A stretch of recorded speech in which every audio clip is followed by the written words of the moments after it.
Should I keep all that? Should I just keep all the stuff? No. Somehow the camera started recording before I hit the button, so there's like a whole minute of us just like getting situated and getting ready to... Talking about Christmas presents. Jeez. But yes, we're back, and it's a holiday edition because it's an actual holiday movie. Yay! Yay! Maybe. I don't know. Well, I am a huge holiday movie fan. Mm-hmm. Especially Hallmark style movies. Yep. To the point that like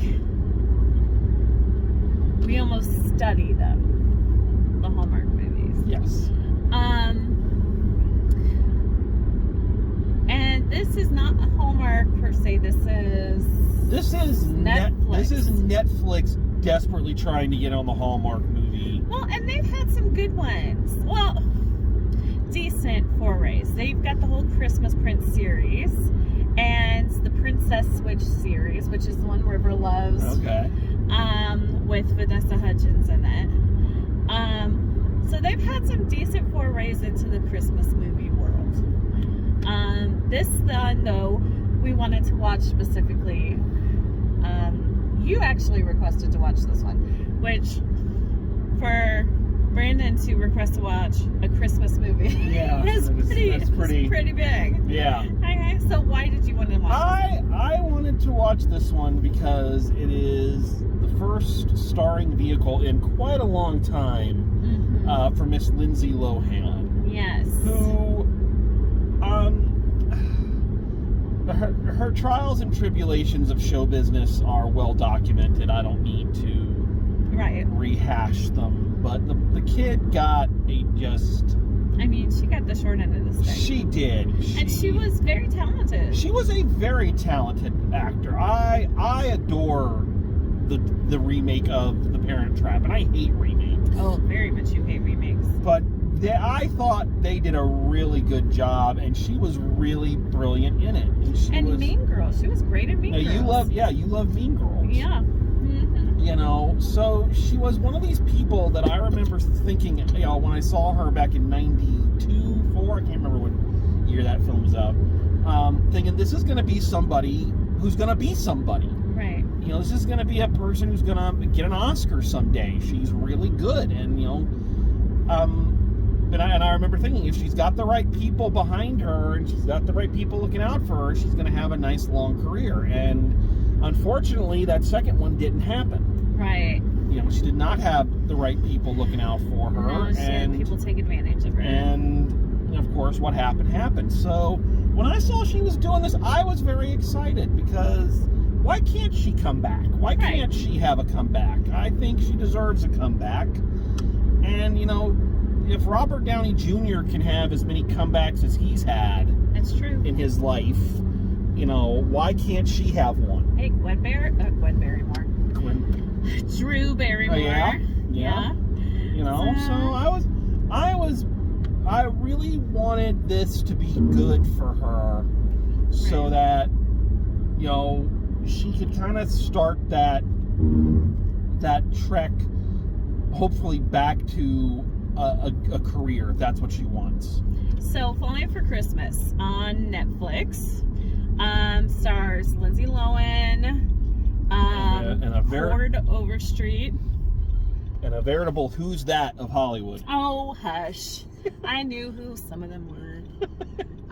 So that's not a bad thing. It's not a bad thing to have lesser known actors in your cast. Ford Overstreet from Glee, who I think looks... He was on Glee? Yeah. Who was he on Glee? He was Sam. Oh my God. Yeah. Seriously? Yeah. I did not fucking know that. Holy shit. Oh my God. I did not know that.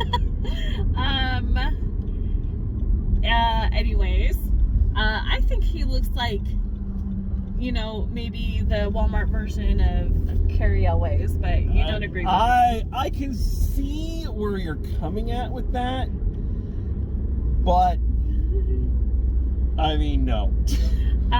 Who else? Jack Wagner of soap opera fame is playing Lindsay Lohan's dad, who is a billionaire hotel magnate. Mm-hmm. And our movie is situated in Nameless Resort. Oh no, not Nameless. I think it was called like Summer Summit or something. It was something cutesy. Yes. Basically, it looks like a not quite Aspeny place, more like there's this town in Alberta we used to go visit when I was a kid called Banff. It really reminded me of that. But like, one of the towns that main purpose or main source of income is, ski resort kind of traffic. So the resort is there, and Cord Overstreet, whose name is Jake. I don't remember. Jake, yes, Mr. Jake Russell owns a small lodge here in this cute, cozy little mountain town that is struggling, trying to keep up with the bigger lodges and Airbnbs, and trying to survive. So, okay. All right. So our main character, Lindsay Lohan, the daughter of the hotel magnate, and she's going to get married to an influencer. oh gosh. We'll talk about. And the influencer wants to propose to her on top of this mountain. I believe his name is Tad St. James. Yeah, something pretentious like that. Yes. And so he takes her up to the top of this mountain, proposes, and then she immediately falls backwards off the mountain. Right. And he falls through an avalanche or something. It was very unclear. Yeah. And she ends up hitting her head. It's Overboard. Right. Essentially, It's Overboard. the plot is Overboard. She hits her head, forgets who she is. Kindly, Jake, family-owned hotel man takes her in, and of course she can't do anything because she's always had everybody do everything for her all her life. And she doesn't. And the difference with Overboard is he doesn't know who she is. Yeah, he doesn't. He's truly taking her in out of the kindness of he doesn't like kidnap her essentially. Right. Which, I mean, as many times as I watched Overboard as a kid, I see as an adult that was a highly problematic situation. Watch the remake. The remake is worse. Like, the remake is way worse, believe it or not. But anyway, very fish out of water. She doesn't remember who she is. And Mr. Small Hotel Man, of course, is a widow. Yep. Because with a cute, precocious daughter.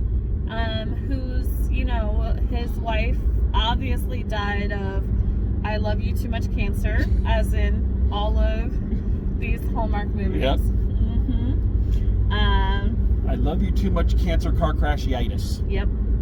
Is the complete medical term. She had so much love for him, it gave her love cancer. As happens so often in these movies. I know. It's what also killed all the Disney princesses' moms. So he's got about 8-year-old daughter, who, and here's the thing, is that Sierra, or she's going by Sarah, that's the name they came up with her. They gave her. She really takes a little girl, and she's not really a jerk. She's a little bit of a jerk at the beginning, but she's not like Goldie Hawn was in Overboard. Yeah. Where she's like outwardly, like, outrageously abusive to the people around her. Yeah.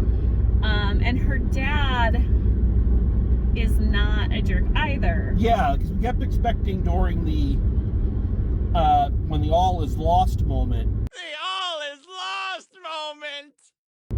Hits. We kept expecting for him to go, you knew she was my daughter, and that's why you did this. And she goes, what? Oh, I never want to see you again. I'm gonna go marry Tad. And and then that whole thing. But yeah, they avoided that. They really did. They did avoid it. So she wasn't, and when she goes to live with Jake and his mother-in-law. Yeah.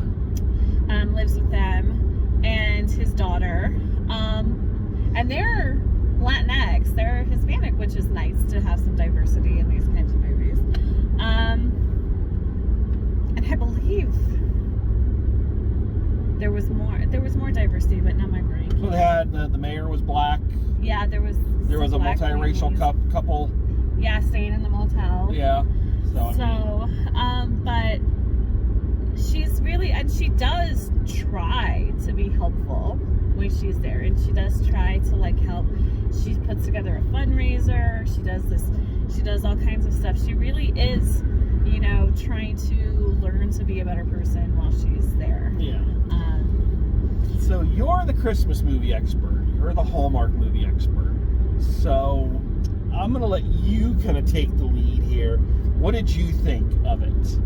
I thought it was good. I thought it was a good representation of one of these Christmas movies. I'm not sure that it's a movie that I'll watch every year, but I think as far as sweet family Christmas movies go, it was a pretty good example of it. Much easier to watch than something like Christmas with the Cranks or I'll agree with that. Jingle All the Way. I will agree with that. And it was sweet, and I think that, you know, I have to assume that they were paying homage to Overboard because there were so many kind of things that were similar, like the hospital scene, and like there's a scene at the end where she's flipping pancakes, and it's very reminiscent of Goldie Hawn hanging out with the servants when she gets back to her yacht, her millionaire husband, and all that. So plus there was this whole side story with Tad and this Poacher, like this man of the wilderness, survivor man Ralph. Yeah, which was kind of fun. It was kind of funny. Plus I loved the views and everything, being in the mountains, and I don't know. It was a warm and fuzzy kind of feel goody kind of movie, especially compared to some of the Hallmark movies we watched this week. Okay, fair. I thought it was a good representation. Okay. So, anyways, go ahead. All right. I'm gonna come in. I'm gonna be the Grinch. Yeah, you are. You ready? I knew you would be. Let's start. Let's start with the positives. Okay. Let's start positive. So before I start like being too Grinchy poo on this, let's start with the positives. Overall, yeah, I think it was very sweet. Mm-hmm. And I do think that Lindsay Lohan and Glee McHandsome had some good chemistry. It was a very sweet little romance. There was good chemistry. It made sense. Yeah. Like it was a thing where you could see them falling in love and getting together, and there was like definitely growth. It wasn't like some you see where I hate you, I hate you, I hate you. Oh my gosh, we're in love. Yeah, exactly. You know, it wasn't a complete, and like I say, he was not like I say, one of the Hallmark movies we watched this past break, you know, the couple were so condescending to one another. Oh yeah. You know, like, oh, I know more than you. What? A small town? Ew, is this another planet? Yeah. You know, and they avoided a lot of the pitfalls. Yeah. Of a lot of these, and went the other way with it, which is a very simple thing to do, but a lot of them don't do that. No. So, I do appreciate it, and on the whole, I think it was cute, and I think it was fairly harmless and a fun little holiday romp. You know, something like you said, I don't think it's something I'd ever watch again. But if it's on as part of like a holiday rotation, it's like I'm not going to object to it. You know, so I think on the whole it was okay. It was an okay, sweet little movie. So that's my positives. Let's go into the negatives here for me. First of all, and I'm not going to rail too much on this because this kind of adds to the charm of it. My God, those are some of the worst special effects. Oh gosh, yes. Oh, I forgot about that. The green screening when she falls off the mountain. Falls off the mountain. It was awful. There is a spot, I'm almost positive you can actually see the green outline around her. It was so bad. Yeah, that was pretty bad. Yeah. The animatronic raccoon. Oh gosh, yes, the animatronic raccoon. But again, kind of adds to the charm of the whole thing. Mm-hmm. You know, I don't necessarily mind stuff like that because I think that is part of its charm. Let's also not forget the same exterior shot of her father's hotel, which had the same 3 people in the hot tub the entire fucking time. They've got this huge resort, and it's got one of those rooftop infinity pool hot tubs. And yeah, there are the same 3 people in it every time they do an exterior shot. So like 4 days, these people are just in this tub. Mm-hmm. Okay, so now let me get into what I actually have some problems with. Okay, let's hear it. All right, I know you're going to disagree with me on every single one of these. Probably. The first one is I think it tried so hard. We talked about how it had the overboard. Right. Okay, fine. You want to do Christmas Overboard, fine. But then it goes into like so many other Christmas cliches. There's the Santa Claus guy, right? Who may or may not have been Santa Claus, who may have set this whole thing up. Gave this woman a massive concussion so that he could find love. Jesus, it's like okay. There's the not miracle though. It's a Wonderful Life ending of everybody coming in. Oh, Jake, you've helped everybody in the town, and now we're gonna help you. You know, complete with a basket of checks. It's like they tried to go in so many different directions that it kind of forgot to be anything original. And when it was something original, it was for no apparent reason. Like what? Well, like the whole cute subplot of Tad and Poacher Ralph. Which is is a fun idea. But he learns nothing. He did not grow at all. And you'd think that experience would have made him a little bit more, humble, but it didn't. So it's like, why the fuck were we watching all of that? It comes out at the end and he's still he's a vapid as he was when he went in. Yeah. And he has one minor moment of like some kind of okayness when he tells Clea McHandsome that she's in the foyer. No, he doesn't even do that. Santa Claus guy doesn't. When he goes to so yeah, you had so when it did do something original, it completely it didnn't really have it didn't pay off. Yeah. It was too busy trying to rip off everything else. Mm-hmm. And okay, here's I'm gonna go with this one here. This is another minor incident before I get to the really big thing for me. Okay. Just some of the exposition writing is so bad. They go to the gift wrapping for Tots or whatever. Yes. And this is where Sassy Black Friend shows up when Lindsay Lohan is wrapping present, and for apropos of nothing, Sassy Black Friend just tells Lindsay Lohan, "Oh, Jake helps everybody, but he never takes anything. If only he knew." It's like, the fuck spurned that on? Well, I disagree. I think that was a natural point of that conversation. I did not.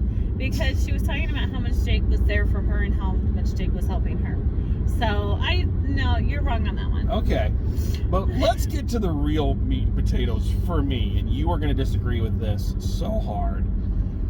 Oh my God. Now, I'm going to agree with you that I would much rather watch something like this than, say, Christmas with the Cranks or Jingle All the Way. Something that is so, or even we watched Home Alone last night. And all of those are so mean-spirited. Right. they're so just It's negative no wonder and ugly. People have problems at the holidays because, like, all of our holiday movies from the 80s and 90s and early 2000s were about how much families hate each other. Yeah. So it was like, yeah. So it was actually, it is a nice, and I can definitely understand why people want to watch the Hallmark movies because they are nice. Yeah. And it is nice to kind of feel, not feeling nice is nice. Feeling nice is nice. You know, nice things are nice, as Bob's Burgers says. Mm-hmm. So I get it. I really, really do. But oh my God, this thing was so saccharine and sweet and just teeth-rottingly wholesome. I don't know. I want to stress this because I always stress this when I do one of these. I do not blame the actor. Hey. The actor was very good. She did a great job with her part. So this is not on the actor. But that daughter was so goddamn... So it's like, oh my God, get a cavity. Oh, It's like Tiny Tim. It's like, oh, I'm just so happy my mom is dead, and She oh never yay! She had a very good sad You're scene. my new mommy. That is not how that went. She had a very good sad scene where she talked about her mom. And I don't blame the actor. I'm not dissing the actor. I'm not being a bully to the kid. I want to stress that. Is that she was just kind of indicative of the major issue of just so fucking... But here's the problem. Here's the problem with kid actors in movies like this. Or the kid characters, I should say. Not kid actors. The characters in movies like this. Okay. Is they're either one way or the other. They're either This is true. super sweet and super nice, or they are Kevin McAllister. Yeah. And who is like, okay, yeah, smart guy, beat up the burglars, whatever. He's a douchebag. He is. Like, he is not nice to everyone in his family. Like, yeah, And none of his siblings are nice to each other either. like, yeah, no, I say I get it. I totally get it, and I get that's kind of the tone of these here's the thing of these is, films. I don't know that people who are around kids are actually writing these characters. No. Because kids are not all the way one or the other.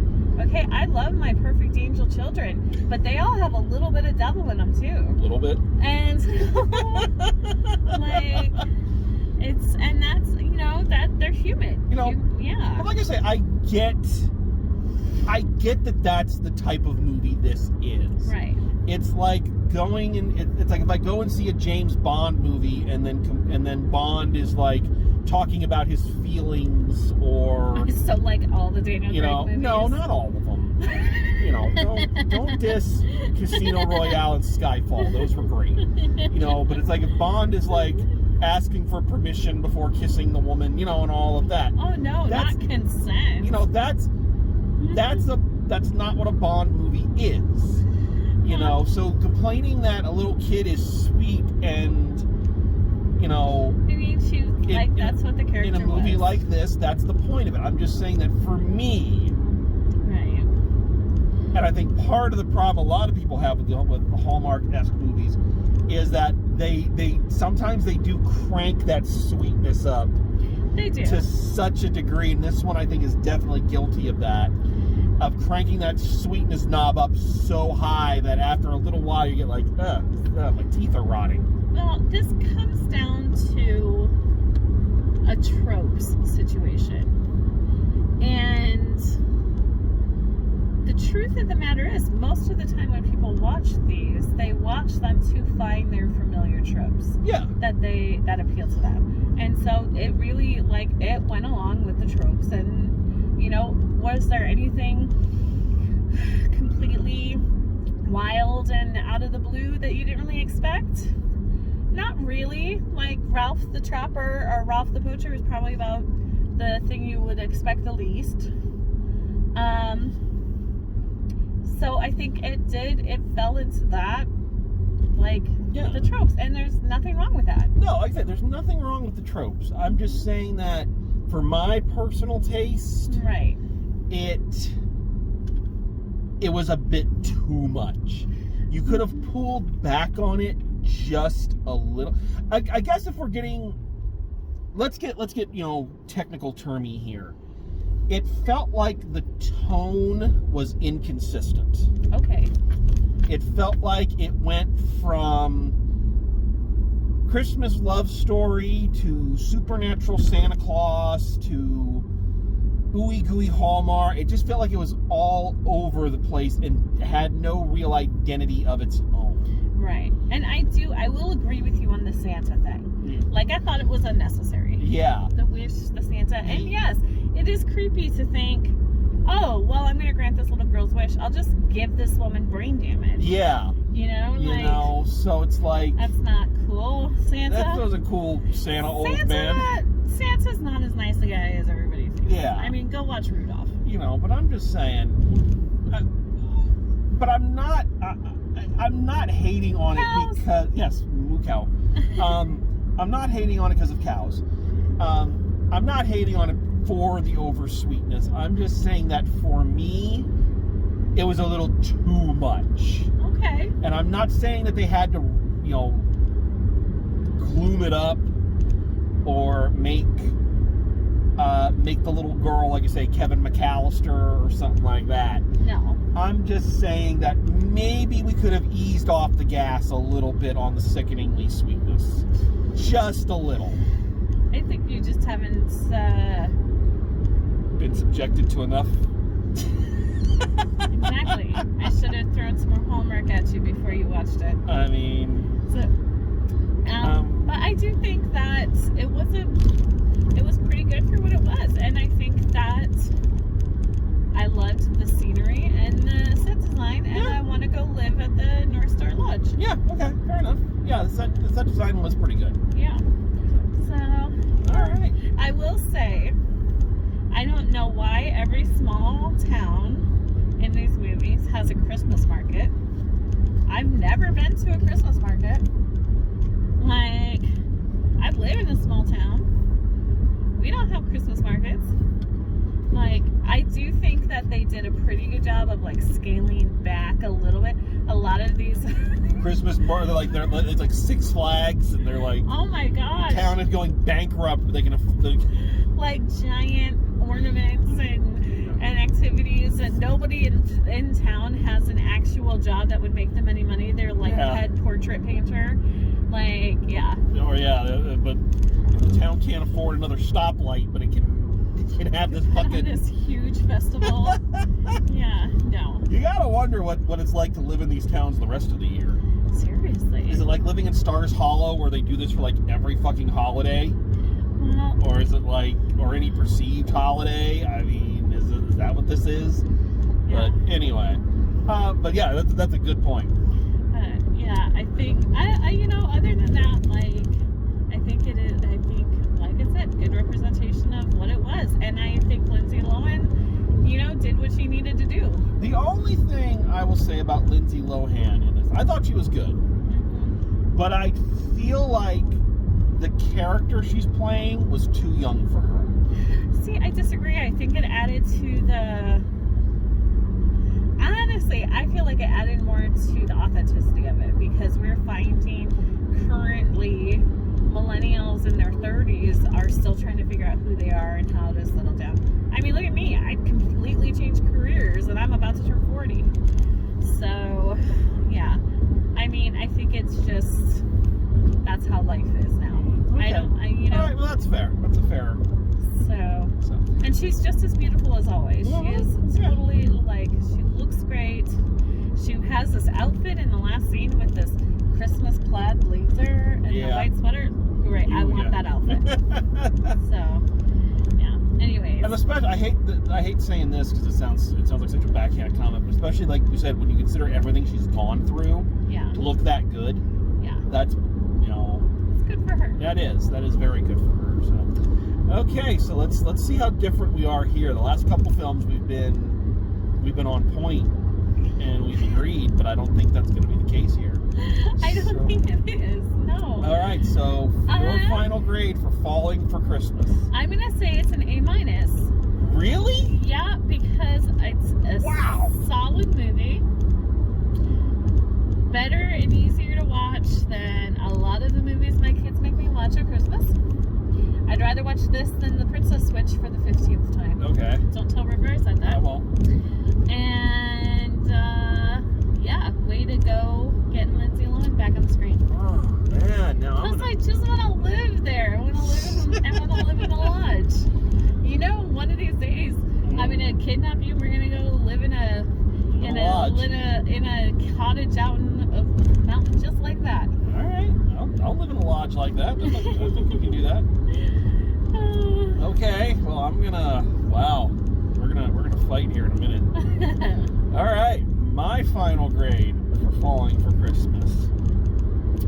I have to go with C+. Hey, that's better than I thought you would do. I have to go with C+.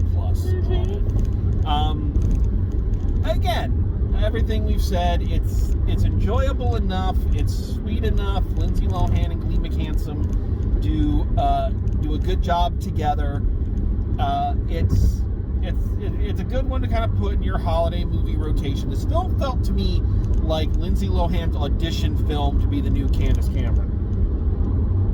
Please let her. You know, yes. Which I don't object to. But No, to be the new face of Hallmark. Do it, Lindsay. Let's go. Lindsay, you take on. You go be in everything that Candace Cameron would have been in, because we don't need her. Yep. No, we don't. Not at all. Don't need her or her kind. Nope. But anyway, but a little too sickeningly sweet for me. And like I said, it was so busy trying to ape every other cliche and trope that there is. It forgot to be original, and when it was, it didn't pay off. So I think it's a good enough outing for what it is. I'm hoping that it does lead to something more for Lindsay Lohan. Right. So that's my take on Falling for Christmas. All right. So there you have it. I'll keep you around, I suppose. All right. So thank you all for joining us for this actual holiday edition. So it's a holiday movie. And yeah, so thank you very much. Year is getting ready to wrap up. A lot of changes going to be coming. Some exciting things on the horizon, which will affect this show in wonderful, wonderful ways. But we're looking forward to always bringing you more reviews. And yeah, so stay safe, be good, and as always, drive safe, and we will see you at the movies.